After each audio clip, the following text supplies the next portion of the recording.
वनचारी जय कुंज बिहारी जय यमुना तिरवनचारी जय कुंज बिहारी जय यमुना तिरवनचारी जय कुंज बिहारी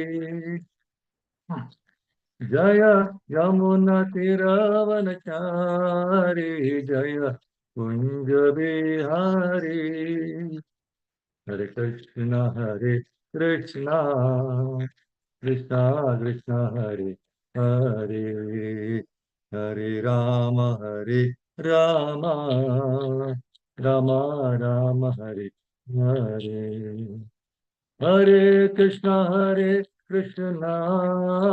कृष्णा कृष्ण हरे हरे हरे राम राम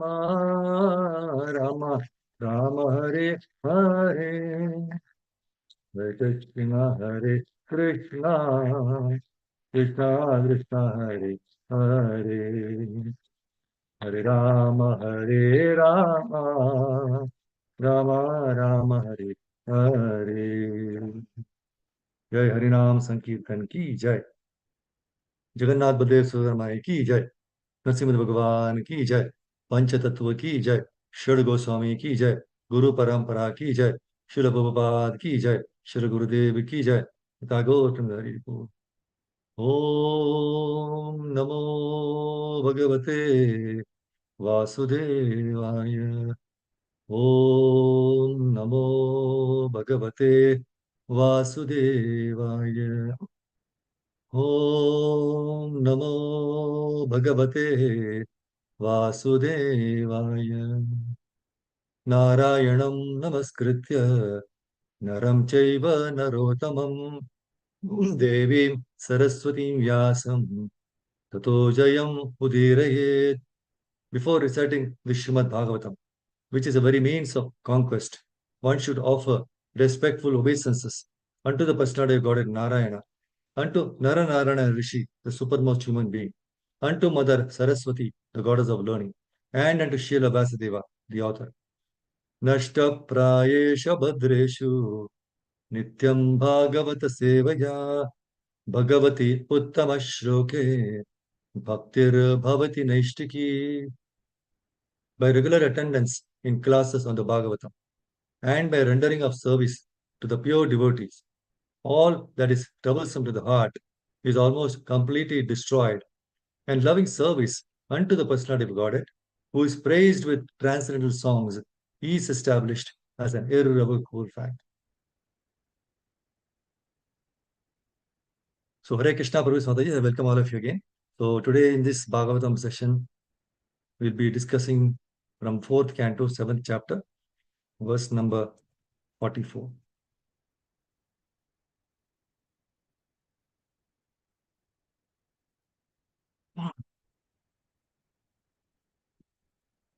विद्याधरा ऊचुः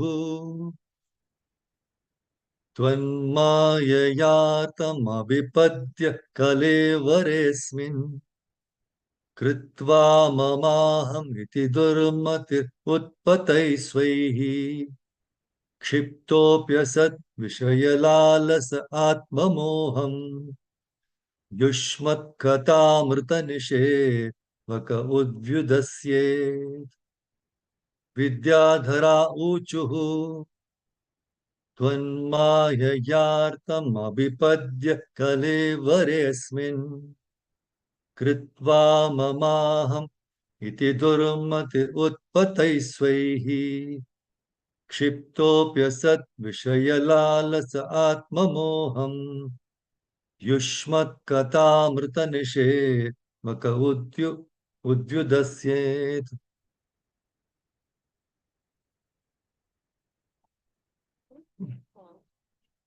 Anybody wants to recite this verse?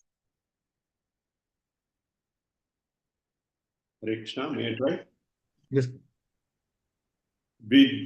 Vidyadharauchuhu Tvanmayayartam abhipatya kalevaresmin कृत्वा ममाहम् इति दुर्मतिरुत्पतै स्वैः क्षिप्तोऽप्य सद्विषयलालस आत्ममोहम् युष्मत्कथामृतनिष्निवेश वक उद्युतस्ते. Thank you. Hare Krishna. Anybody, one more Mata, you anybody want to try? Hare Krishna, Prabhuji. May I try? Okay, go. Yes, Nirmala Mataji. And afterwards, Manisha Mataji. Okay, Prabhu.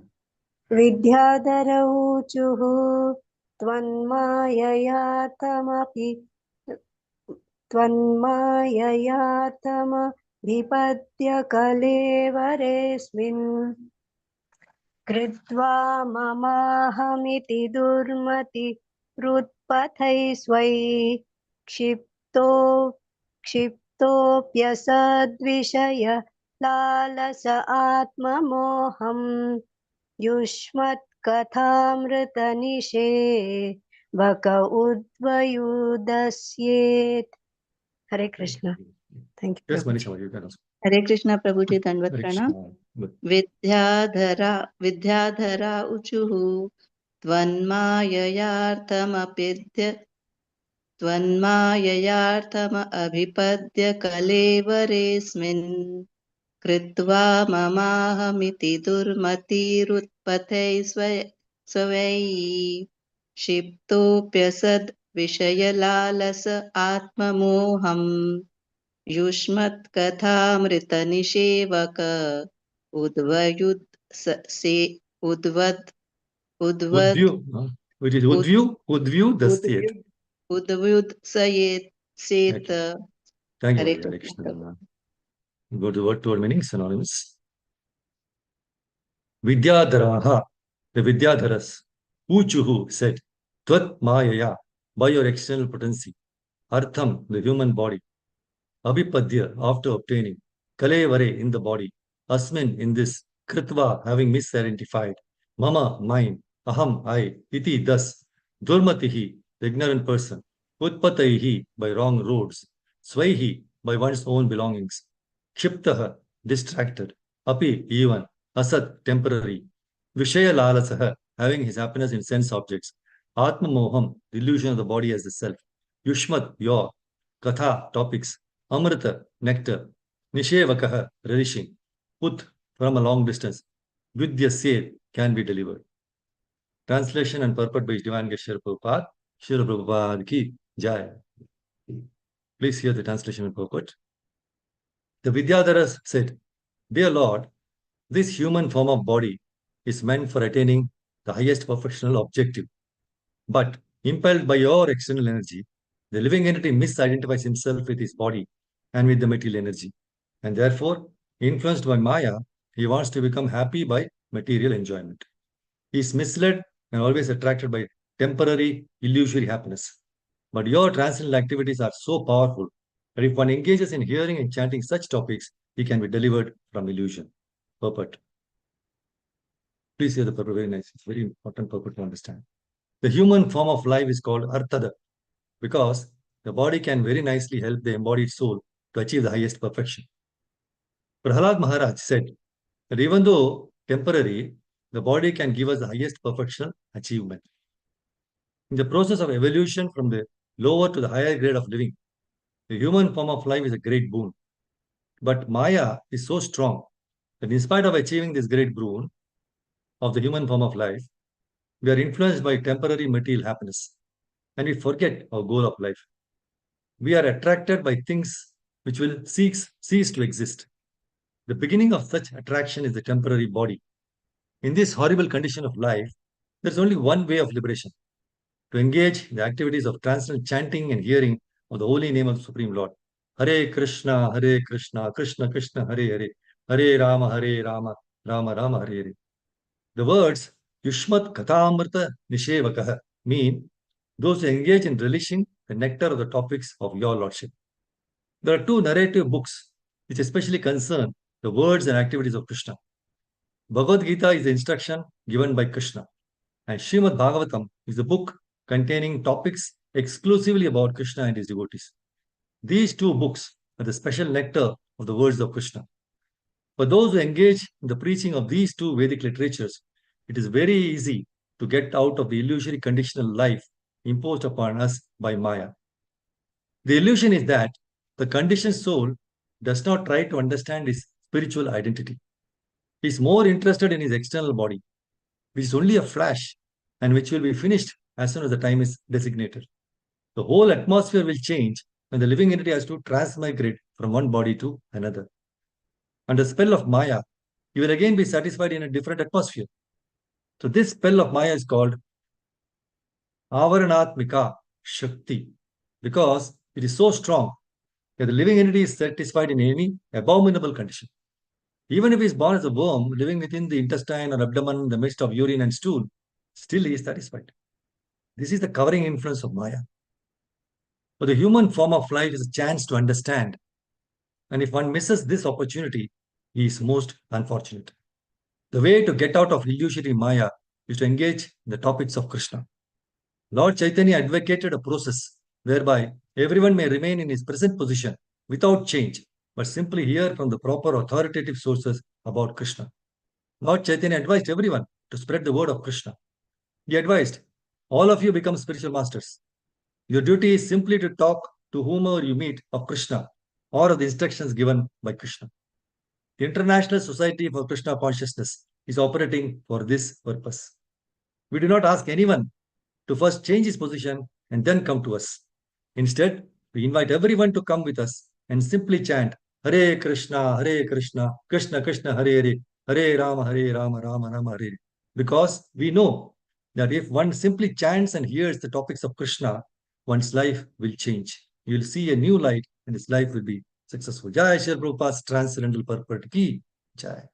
Om Gyantimarandasya Gyananjana Shalakaya Chakshurunmilitam Yena Tasmai Shri Gurave Namaha Shri Chaitanya Manobhishtam Stapitam Yena Bhutale Swayam Rupa Kadamahyam Dadati Sapadandikam Vandeham Shri Guru Shri Yutapada Kamalam Shri Guru Vaishnavamscha Shri Rupam Sagar Jatam Sahagana Raghunatamitam Tam Sajivam Sadvaitam Savadutam Parijana Sahitam Krishna Chaitanya Devam Shri Radha Krishna Padan Saganalita Shri Vishakha Vikamsya He Krishna Karuna Sindhu Dinabandhu Jagatpate Gopesha Gopika Kanta Radha Kanta Namostute Tapta Kanchana Gaurangi Radhe Vrindavaneshwari Vrishabhanusute Devi Pranamami Hari Priye Vancha Kalpatarubhyascha Kripa Sindhu Bhayevacha Patitanam Pavanebhyo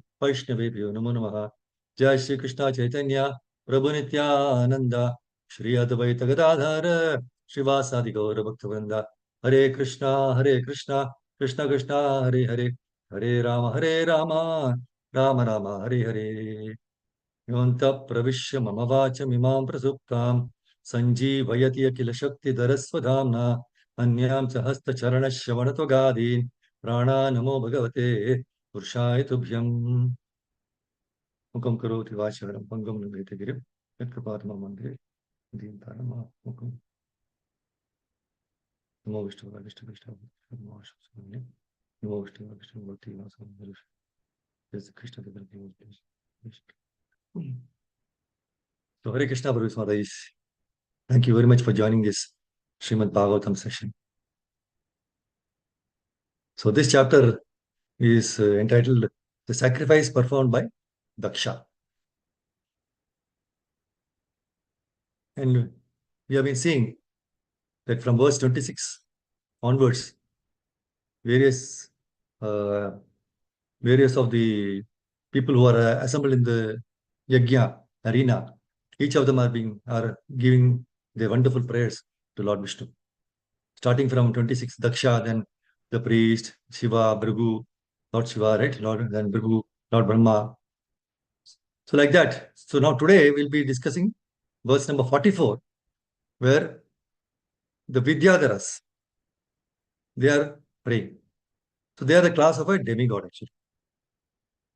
That in fact in the 48th verse, Maitreya Muni is telling, no? Because after all the prayers, after Lord Vishnu was glorified by all present, Daksha Now his consciousness purified, he arranged to begin again the yajna, which had been devastated by the followers of Lord Shiva. So let us see what lessons we can learn from this beautiful verse. So in the translation we saw, right, especially in the first line, the Vidyadhara said, "Dear Lord, this human form of body is meant for attaining the highest perfectional objective." And the purport Prabhupada begins, no, he says the human form of life is called Arthada. Arthada, because the body can very nicely help the embodied soul to achieve the highest perfection. So that is what is important. And Prabhupada says, Prahlad Maharaj said that even though temporary, this body, even though it is temporary, the body can give us the highest perfectional achievement. And in the process of evolution, no, from the lower to the higher grade of living, the human form of life is a great boon.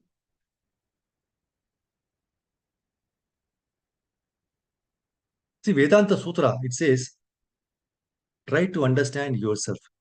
Athato Brahma Jigyasa.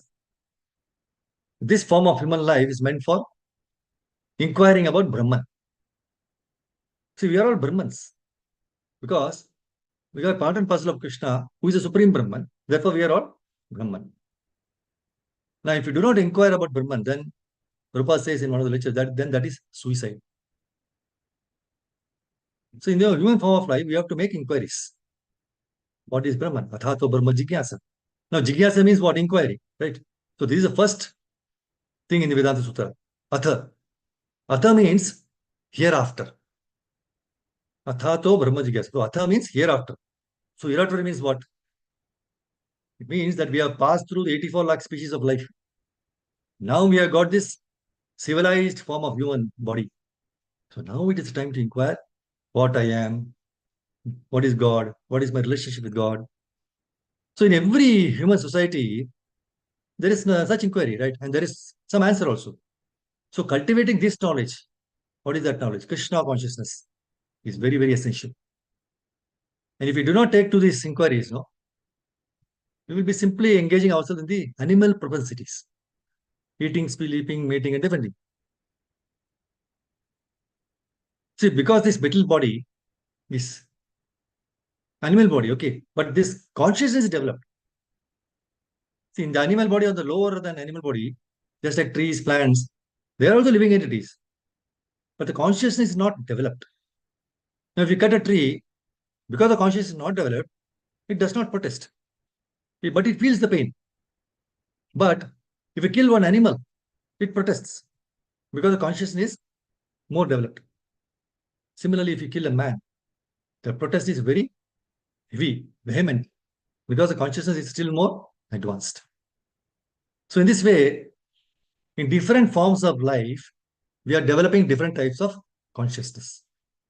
Just like the child.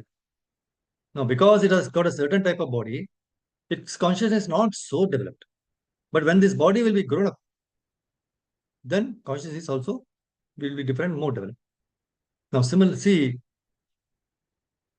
our consciousness should develop actually. The perfection, no, that is what is known as the ultimate goal. The limit of development is Krishna consciousness. That is ultimate. So the Krishna consciousness, so the consciousness is developing one after another in different bodies, right? But Krishna consciousness means that is ultimate development. So this is given in Bhagavad Gita, 7.19. Bhavanam janmanam ante jnanavan mam prapadyate. After many births and deaths, right? He who is actually in knowledge surrenders unto me, knowing me to be the cause of all causes and all that is. Such a great soul is very rare. It means the person who people who surrender ultimately is very rare. So this is a definition of how consciousness reaches its perfection. Bahunam janmanam ante. So that perfection is reached after many births. So that is considered to be the highest perfection of body. And Vedic perfection stage also achieves highest goal when it is Krishna conscious. So therefore, Krishna consciousness is the highest goal of life. You should always remember this. And Bhagavad Gita says, Bhavanam janmanamante jnanavan mam prapadyati. After many births of evolution, one after another, that evolution is going on, right? Every moment. So when one is perfectly wise, Bahunam Janmanam Ante Jnanavan. Jnanavan means perfectly wise. And Jnana means knowledge. See, Jnana means knowledge, and Van means one who has.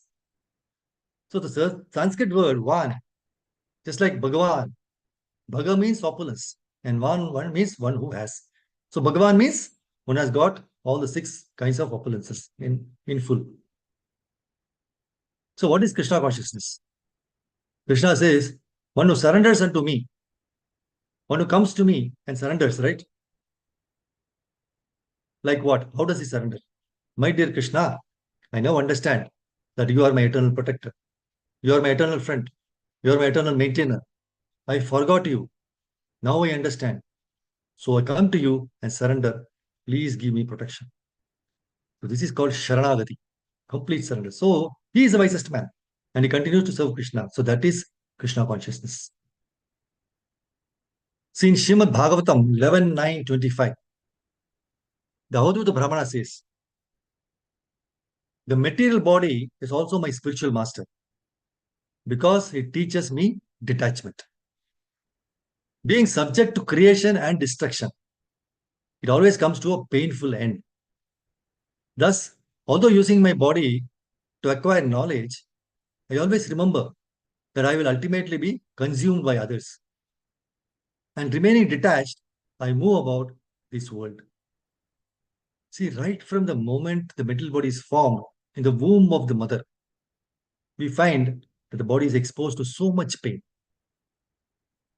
We have seen in the 3rd canto, 31st chapter of Srimad Bhagavatam, Kapila Muni mentions that the body is bitten by hungry worms and in the abdomen of the mother, right? So it lies in the pool of mother's blood, stool, and urine, and is scorched by the mother's gastric fire.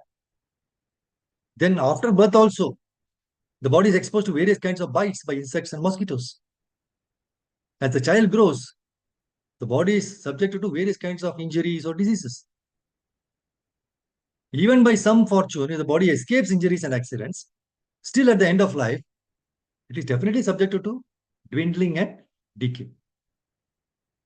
That's why in the purport of 11.9.25, Prabhupada very nicely mentions the words yatha tathapi are significant in this verse. So although the body bestows great benefit by enabling one to learn about this world, one should always remember its unhappy, inevitable future. See, if cremated, no, the body is burned to ashes by fire. If lost in a lonely place, it is consumed by jackals and vultures. And if buried in a very luxurious coffin, it decomposes and is consumed by insignificant ants, insects, worms. So it is described as parakyam, that is ultimately consumed by others. So one should carefully maintain bodily health to execute Krishna consciousness. But bodily health should be maintained to execute Krishna, but without undue affection or attachment. See, by studying the body's birth and death, one can acquire virakti viveka, that is the intelligence to detach oneself from useless things. Because since we are in this middle body, right from the beginning of this lifetime, right, we always think that the body belongs to us. Although body keeps changing every minute, we don't realize it and keep thinking that this body is our constant companion. My Guru Maharaj always used to quote words from Shastras to understand the temporary nature of the body. Dhanani bhumau pashavo hi goshte nari grihadwari shakash smashane dehaschitaya paraloka marge dharmanugo gacchati jiva ekah. Please hear what is the translation.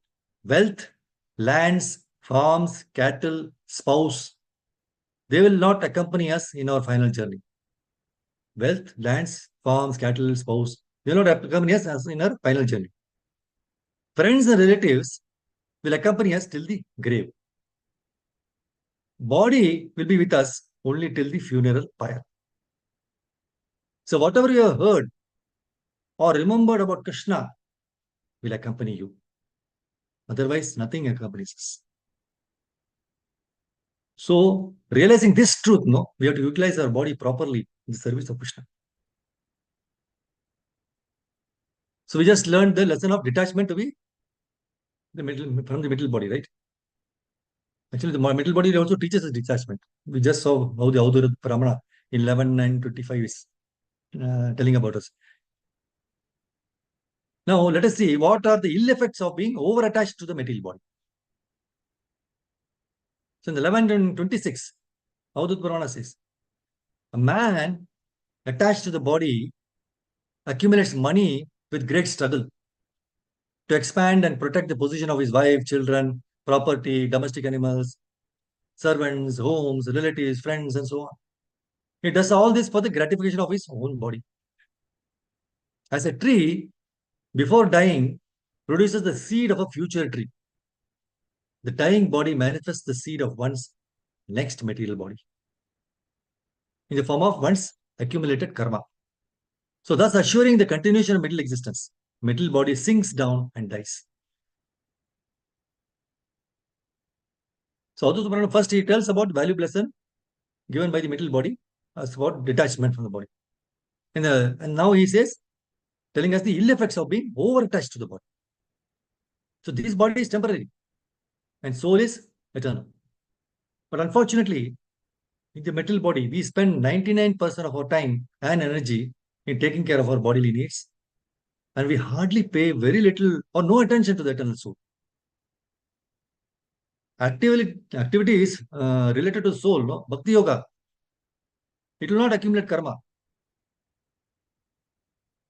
See, Lord Brahma confirms in Brahma Samhita 5.54. Karmani nirdahati kintu cha bhakti bhajam. But what happens? We perpetually engage ourselves in activities related to the body, as a result of which our consciousness are, at the final moment, is also influenced by these actions. So the point is, based on all this accumulated karma and the materialistic consciousness, we keep on entering one body after another after death. So all of us work very hard and slog to earn more and more money and save it for ourselves and our family members, thinking that this will save us from all problems. But the reality is, neither money nor our family members can save us from the repeated cycle of birth and death. Day in and day out, we see so many people dying in this world. But still, foolishly, we think that we will live forever and completely ignore the need for self-realization. So, except for this human birth, there is no other species of birth wherein we can have this Krishna consciousness or God realization. So, if we don't make use of this valuable human birth for bhakti, then we are non-different from animals. Animals are simply engaged in what? Eating, sleeping, mating, and depending throughout their life. So human being is also doing that, but he has a developed consciousness. He can reason out what is right and what is wrong.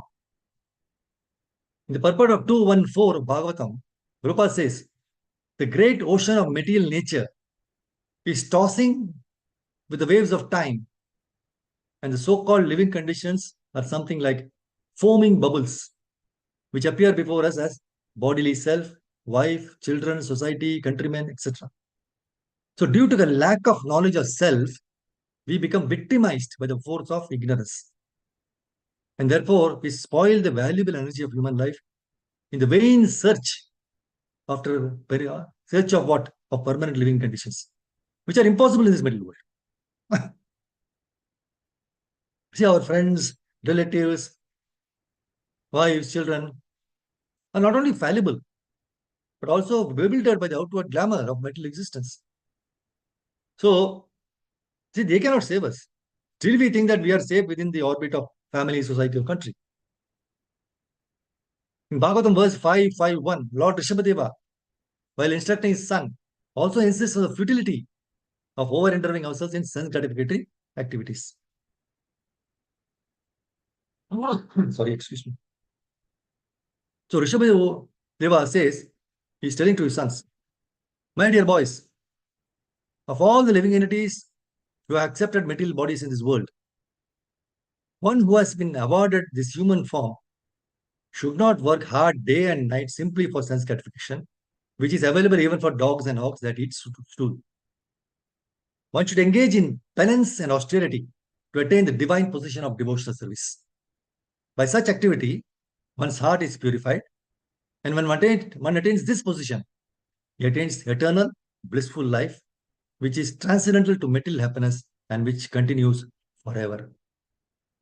In his wonderful purport, Prabhupada says, devoid of Krishna consciousness, every living being suffers in this cycle of birth and death perpetually. So to relieve them from this bondage and enable them to become blissful and happy, Bhakti Yoga should be taught. Prabhupada further says, a foolish civilization neglects to teach people how to rise to the platform of Bhakti Yoga. So without Krishna consciousness, a person is no better than a hog or a dog. See, even after obtaining human body, if we keep using it for the same kind of activities, eating, sleeping, mating, and defending, which are possible in the body of pigs and hogs, then our next life will be guaranteed with the body of a hog or a dog. So Rishabhdeva gives 4 instructions to his sons. Number 1, you are not the body. Number 2, we are not meant for struggling for our existence. 3, we are meant for austerity. And 4, if we do austerity, our existence will be completely purified. So you are not the body. We are not meant for struggling for existence. We are meant for austerity. And if we do austerity, our existence will be completely purified. So once we get purified, we experience unlimited happiness. This we cannot experience with our uncontrolled senses. Krishna says to Brahmaji in 2.9.24, I create this cosmos by such penance. I maintain it by the same energy.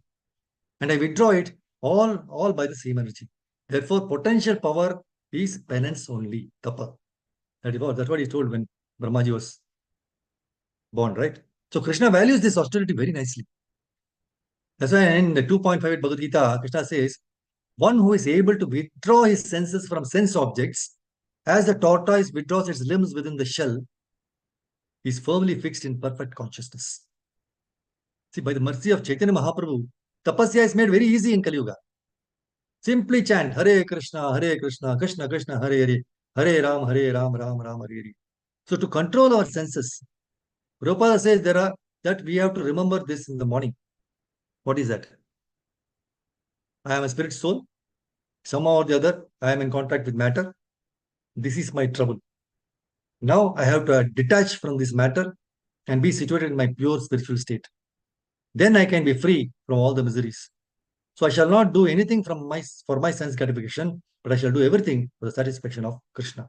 So this we have to understand. So the beauty of Krishna consciousness is it allows us to do our material life in parallel along with our spiritual life. It's very practical. If you want to eat nice food, eat Krishna Prasadam. If you want to dance in the party, hear nice kirtan and dance for the pleasure of Krishna. So eat, dance, and be merry in Krishna consciousness. So what is the consequence of having controlled senses and mind? It is very nicely given in 6:16:34 of Bhagavatam. And this verse is spoken by Chitraketu Maharaj. Chitraketu Maharaj said, O unconquerable Lord, although you cannot be conquered by anyone, you are certainly conquered by devotees who have control of the mind and senses. So they can keep you under the control because you are costlessly merciful to devotees who desire no material profit from you. Indeed, you give yourself to them. And because of this, you also have full control over your devotees. So this way, Krishna conquers devotees and devotees conquer Krishna. So Chaitanya Mahaprabhu said, the highest achievement in the human form of life is to attain perfectional stage to love of God. That is highest. Not dharma, artha, kama, and moksha. No. If we further saw in this translation, right? Where so this human form of body is meant for attaining higher perfect stage. But impelled by your external energy, the living entity misidentifies himself with his body and with the material energy. And Prabhupada in this purport of 44, he is telling, but Maya is so strong that in spite of achieving this great boon of human form of life, we are influenced by temporary material happiness and we forget our goal of life.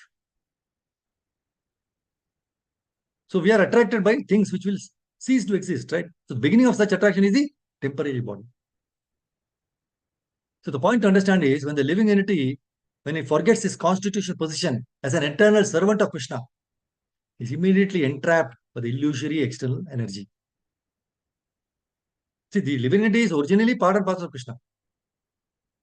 And therefore, the superior energy of Krishna, right? Because he's part and parcel.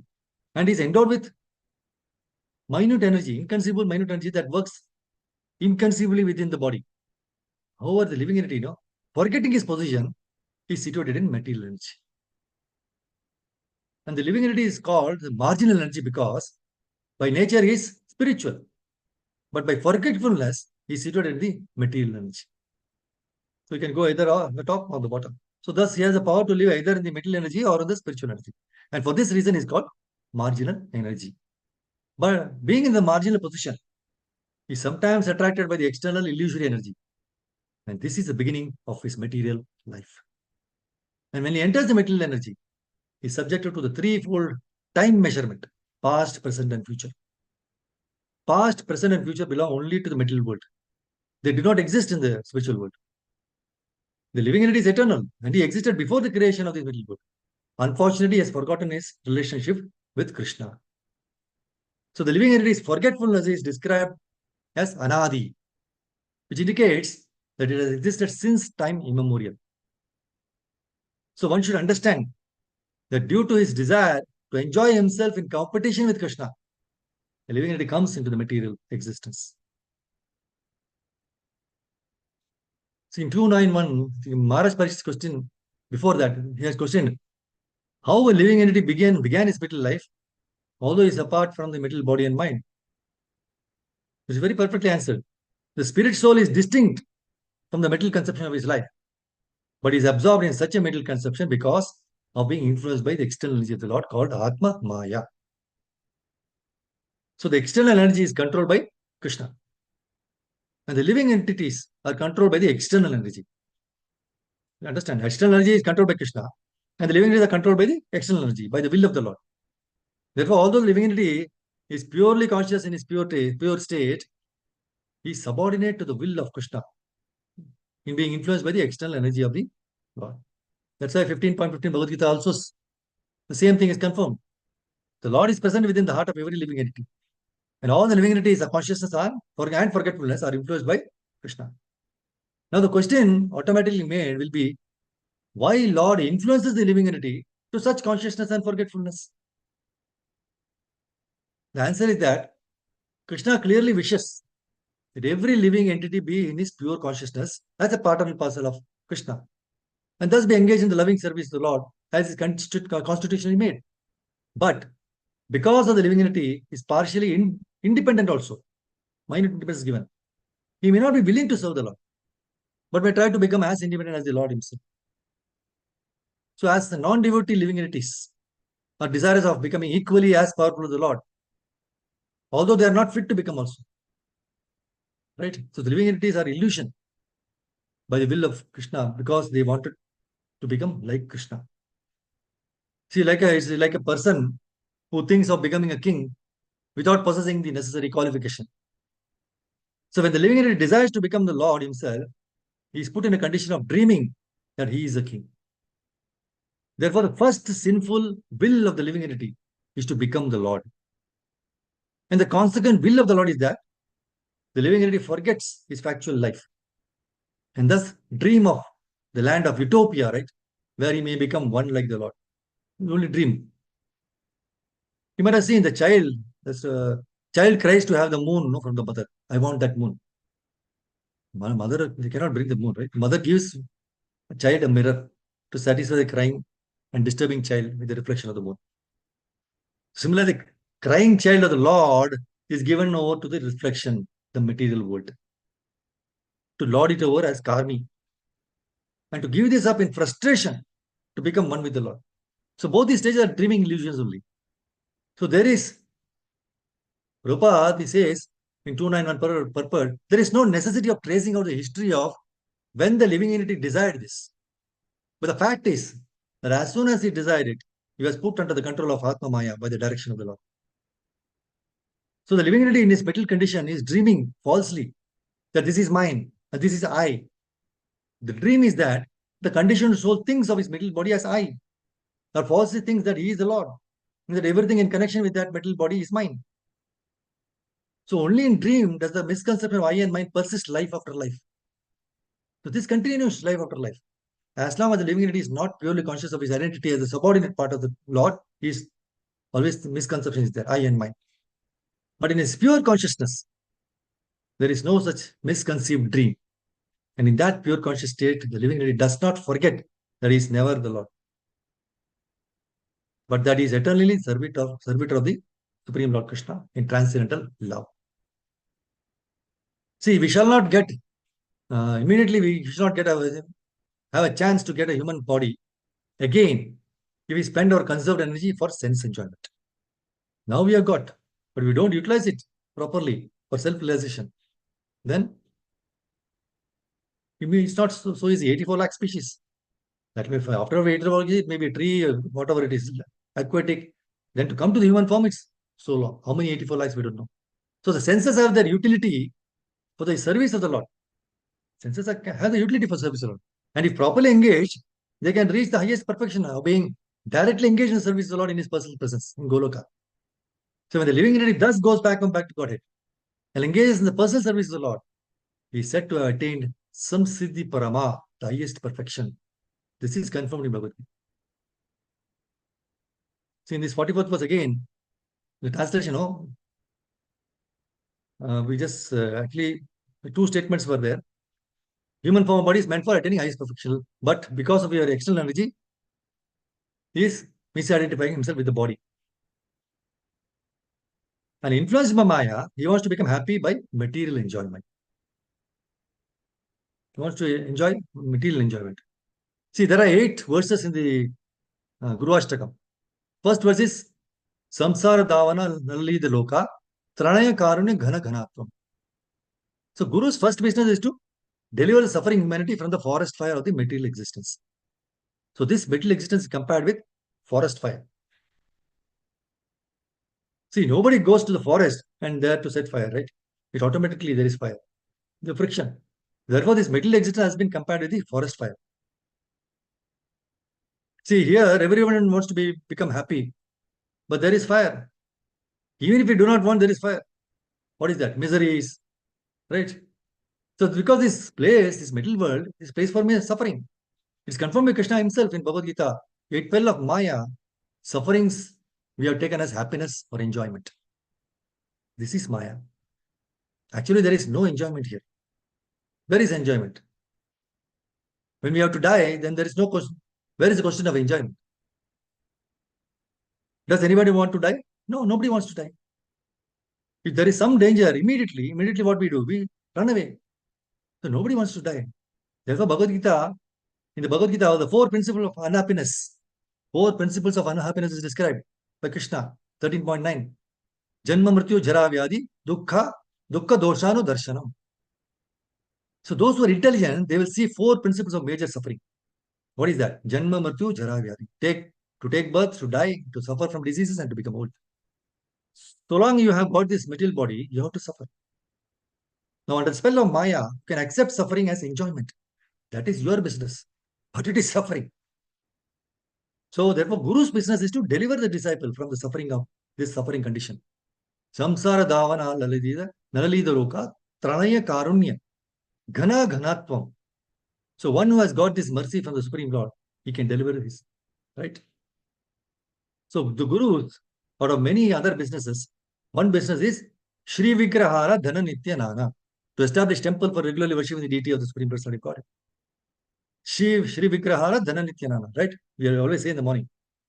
So to worship the deity very nicely, to decorate, to dress, to cleanse the temple, to offer nice foodstuff, distribute prasadam. So these are the activities of the temple. Unfortunately, people are in so much ignorance, they have forgotten everything.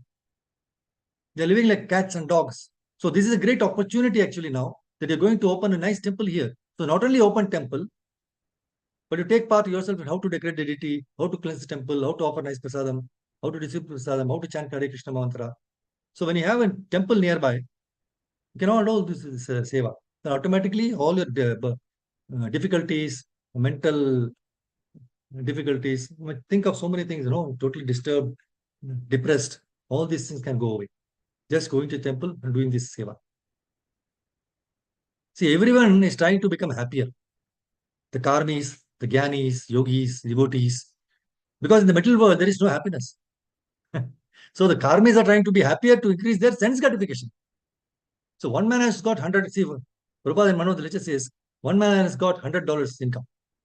He is trying to be happy, more happy, by increasing the income to $1,000. Why? Because his sense gratification is not sufficient in $100. He wants $1,000. So if one takes to devotion service, that my income is $100, Krishna gave me $1,000. So this is not pure devotion. Krishna can give. By thousand, millions of dollars he can give. But anyone who asks from Krishna for this material benefit, he is not a pure devotee. And unless one is a pure devotee, they cannot enter into the kingdom of God. So by devotional service, if you want material prosperity, Krishna can give you. Whatever you want, Krishna can give you. But that is not pure devotion. Dhruva Maharaj went to obtain his father's kingdom in the beginning. But at the end, he said, I don't want. So that is the benefit of devotional service in pure devotion.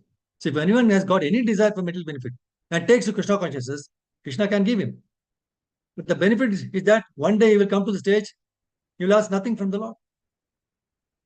Whereas if anyone goes to demigods to ask for some material profit, he will get it. But it will be finished afterwards. It will be fully utilized. Then what will happen? You will never come to the stage of transcendental platform that has no mental necessities. It doesn't want this. It will again, right? So similarly, Krishna's name, we should not try to extract some material profit by chanting Hare Krishna Mantra. Chanting, please Krishna give me this. This is not pure devotion. Sarvopadi vinirmuktam. Anya abhilashita shunyam. So we shall simply aspire to serve Krishna by chanting Hare Krishna Mantra.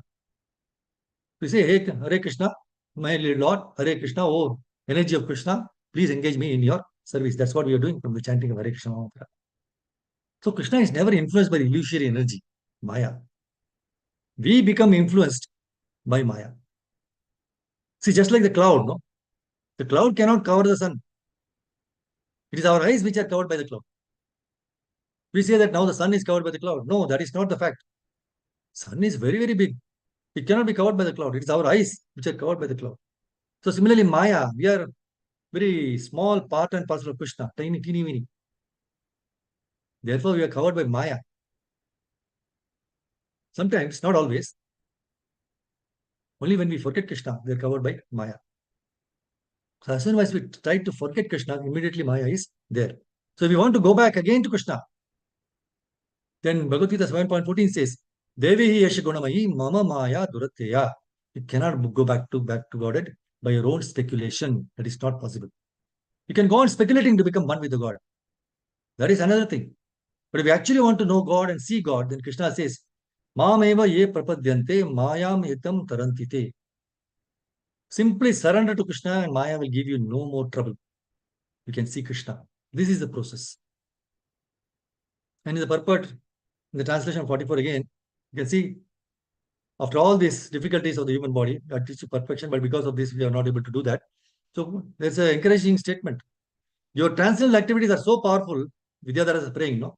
Your transcendental activities are so powerful that if one engages in hearing and chanting such topics, he can be delivered from illusion. The purport, Prabhupada says, very nice purport, no? We just read. In this horrible condition of life, there is only one way of liberation.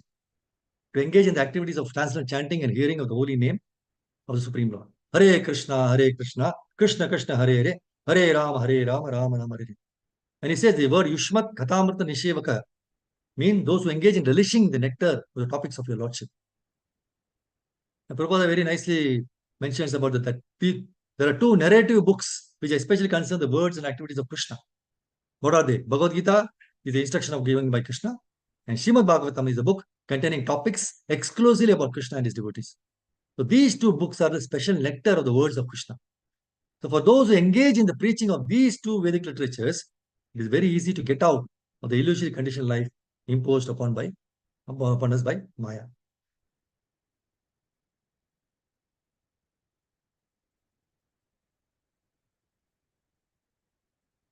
See, even the very question.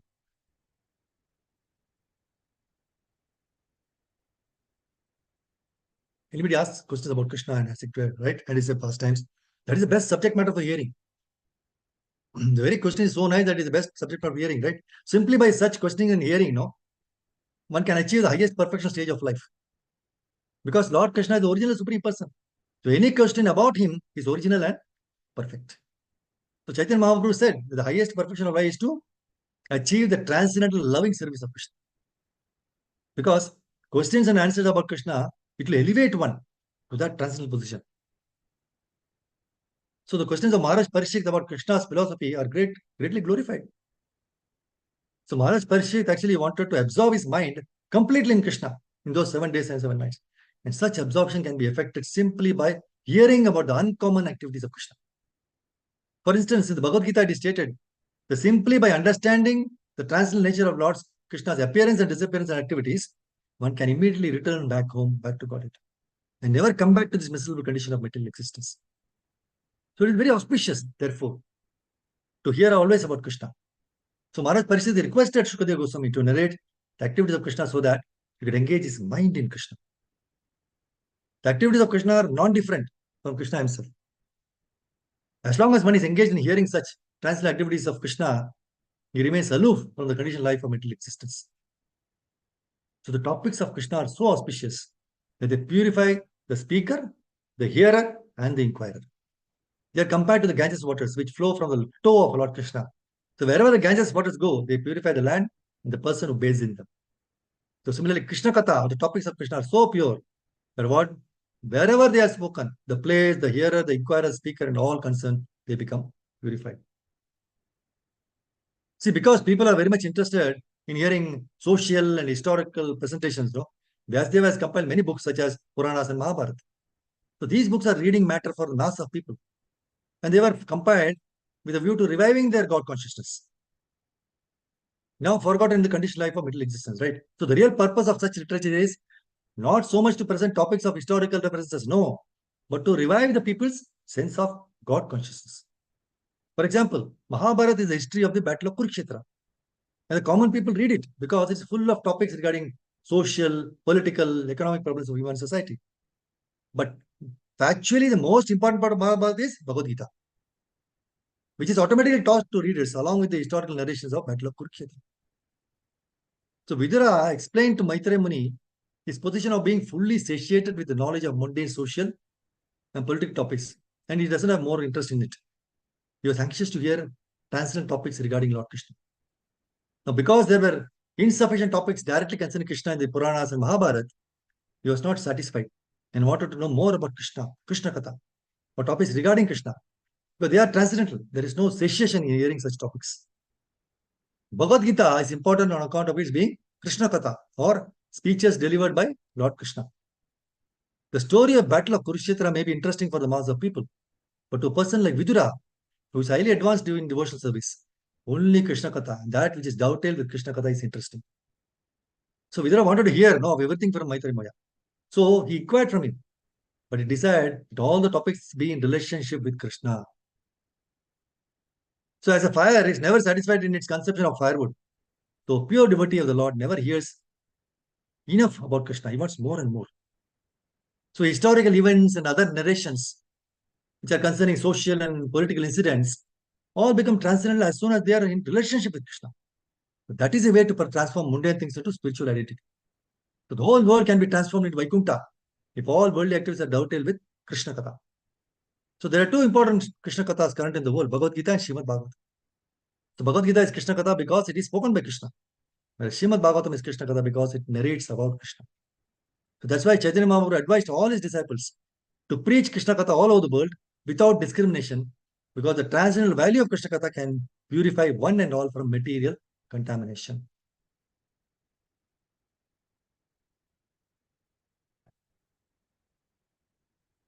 See, in the nectar of instruction, he said, not only is the chanter of Mahamantra purified, we are all chanting, not only the person who is chanting is purified, but the heart of anyone who happens to hear the transcendental vibration of Hare Krishna, Krishna Krishna, Hare Ram, Hare Ram, Ram Ram, he is also cleansed. Even the souls embodied in lower animals, insects, trees, other species of life, they also could become purified and prepared to become fully Krishna conscious simply by hearing the transcendental vibrations. So this was explained by Haridas Thakur when Chaitanya Mahaprabhu inquired from him how living entities lower than human beings can be delivered from material bondage. So Haridas Thakur said that the chanting of the holy names is so powerful that even if one chants in the remotest parts of the jungle, the trees and animals will advance in Krishna consciousness simply by hearing the transcendental vibration. This was actually proved by Sri Chaitanya Mahaprabhu himself when he passed through the forests of Jharikanda. At that time, the tigers, snakes, deer, all animals abandoned their natural animosity and began chanting and dancing in Sankirtana. Of course, we cannot imitate the activities of Chaitanya Mahaprabhu, but we should follow in his footsteps. See, we are not powerful enough to enchant lower animals such as tigers, snakes, right, cats and dogs, or entice them to dance. But by chanting the holy names of the Lord, we can actually convert many people throughout the world to Krishna consciousness. So we should be contributing, distribute his holy name all along. So what is the covering influence of Maya? The illusion is that the conditioned soul does not try to understand his spiritual identity. He is more interested in the external body, which is only a flash and which will be finished as soon as the time is designated. So the whole atmosphere will change when the living entity has to transmigrate from one body to another. Under the spell of Maya, he will again be satisfied in a different atmosphere. So this spell of Maya is called, Rupa says, Avaranatmika Shakti, because it is so strong. Living entity is satisfied in any abominable condition. So even if he is born as a worm living within the intestine or abdomen in the midst of urine and stool, still he is satisfied. So this is the covering influence of Maya. Now, I'm just reading the last paragraph, the 44 truths which we are discussing, where Prabhupada says what is Maya, and he's also talking about purpose. ISKCON is operating for which purpose? He says, the human form of life is chance to understand, and if one misses this opportunity, he is most unfortunate. The way to get out of illusion Maya is to engage in topics of Krishna. So Chaitanya Mahaprabhu advocated a process whereby everyone may remain in his present position, sthane sthitaha, without change, but simply hear from the proper authoritative sources about Krishna. So Lord Chaitanya Mahaprabhu advised everyone to spread the word of Krishna. Sthane means you don't have to leave everything and go and then chant. Be whatever you're doing, continue doing that. Add Krishna to your life. He advised all of you become spiritual masters. And your duty is to simply talk to whomever you meet of Krishna or of the instructions given by Krishna. The Prabhupada says, the International Society for Krishna Consciousness is operating for this purpose. Just spreading the knowledge of Krishna. So thereby we purify ourselves and also purify the others. So we do not ask anyone. Prabhupada says we do not ask anyone to first change his position and then come to us. No. Instead, we invite everyone to come with us and simply chant Hare Krishna, Krishna Krishna, Hare Hare Rama, Rama Rama, Hare Hare. Because Prabhupada says we know that if one simply chants and hears the topics of Krishna, one's life will change, he will see a new light, and his life will be successful. Granthra Srimad Bhagavatam ki jai, Shri Prabhupada ki jai, Nitai Gautama Bol.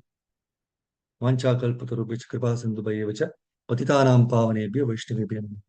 So thank you very much, Hare Krishna, for this opportunity to glorify Lord and purify myself. If you have any questions, anything to share, please go ahead. Hare Krishna.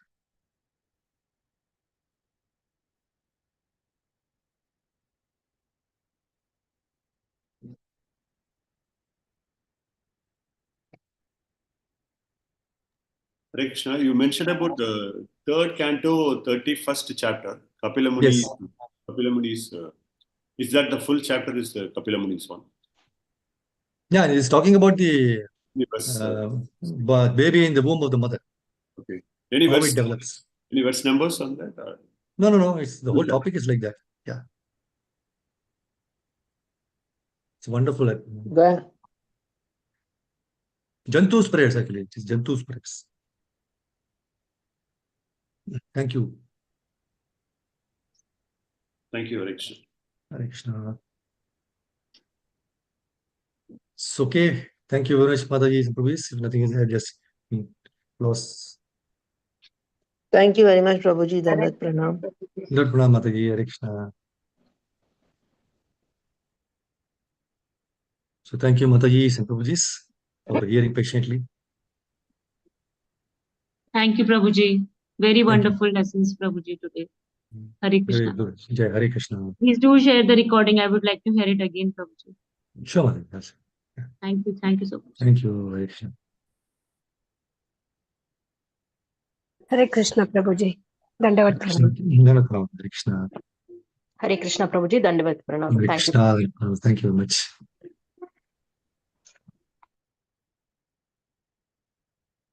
Okay, we'll close now. Thank you very much, Hare Krishna.